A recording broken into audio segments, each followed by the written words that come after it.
Happy Tuesday! Can you work out where I am? Every day I'm going to set you the challenge of trying to work out where I'm reading from. So I'm going to be reading you another chapter from My Naughty Little Sister. My Naughty Little Sister at the Party. You wouldn't think there could be another child as naughty as my naughty little sister, would you? But there was.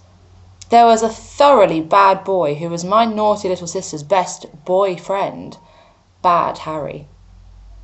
This Bad Harry and my naughty little sister used to play together quite a lot in Harry's garden, or in our garden, and got up to dreadful mischief between them, picking all the baby gooseberries and the green black currants, and throwing sand on the flower beds, and digging up the runner bean seeds, and all the naughty sorts of things you never do in the garden. Now, one day, this Bad Harry's birthday was near, and Bad Harry's mother said he could have a birthday party and invite lots of children to tea. So Bad Harry came round to our house with a pretty card in an envelope for my naughty little sister, and this card was an invitation asking my naughty little sister to come to the birthday party. Bad Harry told my naughty little sister that there would be a lovely tea with jellies and sandwiches and birthday cake, and my naughty little sister said, "Jolly good." And every time she thought about the party, she said, "Nice tea and birthday cake." Wasn't she greedy? And when the party day came, she didn't make any fuss when my mother dressed her in her new green party dress and her green party shoes and her green hair ribbon, and she didn't fidget, and she didn't wriggle her head about when she was having her hair combed. She kept as still, because she was so pleased to think about the party. And when my mother said, "Now, what must you say at the party?" my naughty little says, "I must say, nice tea." But my mother said, No, that would be a greedy thing to say. You must say please and thank you like a good polite child at tea time, and say thank you very much for having me when the party is over. And my naughty little sister said, "All right, mother, I promise." So my mother took my naughty little sister to the party. And what do you think the silly little girl did as soon as she got there? She went up to Bad Harry's mother and she said very quickly, "Please and thank you very much for having me," all at once, just like that, before she forgot to be polite. And then she said, "Now, may I have a lovely tea?" Wasn't that rude and greedy? Bad Harry's mother said, "I'm afraid you will have to wait until all the other children are here, but Harry shall show you the tea table if you like." Bad Harry looked very smart in a blue party suit with white socks and shoes and a real boy's haircut, and he said, "Come on, I'll show you." So they went into the tea room, and there was the birthday tea spread out on the table. Bad Harry's mother had made red jellies and yellow jellies and blancmange and biscuits and sandwiches and cakes with cherries on, and a big birthday cake with white icing on it and candles, and "Happy Birthday Harry" written on it. My naughty little sister's eyes grew bigger and bigger, and Bad Harry said, "There's something else in the larder.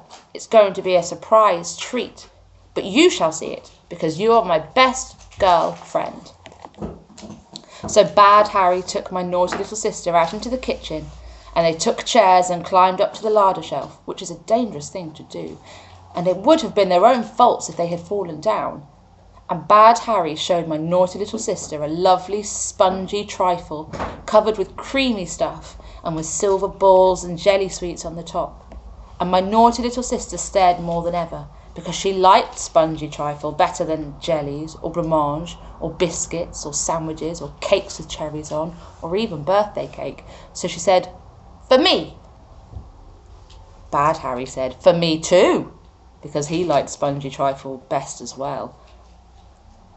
Then Bad Harry's mother called to them and said, "Come along, the other children are arriving." So they went to say, "How do you do?" to the other children. And then Bad Harry's mother said, "I think we will have a few games now before tea, just until everyone has arrived." All the other children stood in a ring, and Bad Harry's mother said, "Ring of Roses is first, I think." And all the nice party children said, "Oh, we'd like that." But my naughty little sister said, "No Ring of Roses, nasty Ring of Roses."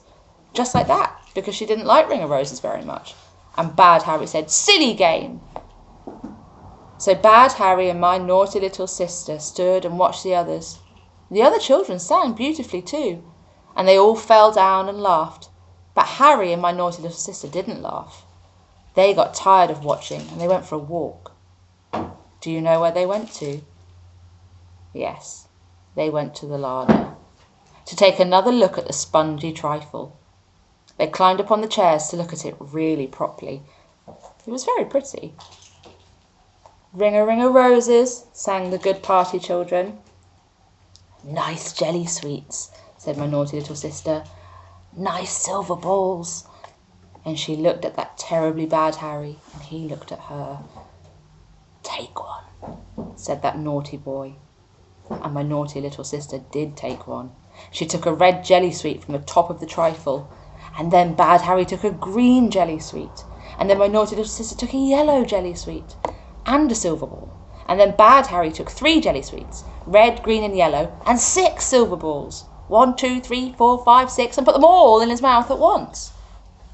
Now, some of the creamy stuff had come off upon bad Harry's fingers, and he liked it very much, so he put his finger into the creamy stuff on the trifle and took some of it off and ate it. And my naughty little sister ate some of it too. I'm sorry to have to tell you this, because I feel so ashamed of them, and I expect you feel ashamed of them too. I hope you aren't too shocked to hear any more.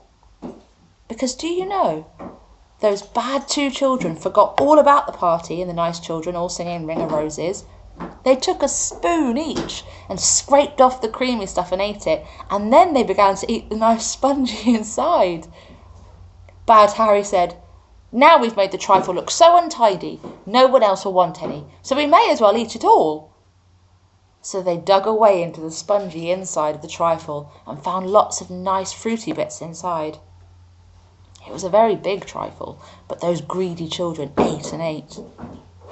Then, just as they had nearly finished the whole big trifle, the Ring-a-Roses sing stopped, and bad Harry's mother called, Where are you 2? We are ready for tea. Then my naughty little sister was very frightened, because she knew she had been very naughty, and she looked at bad Harry, and he knew he had been very naughty, and they both felt terrible. Bad Harry had a creamy mess of trifle all over his face, and even in his real boy's haircut.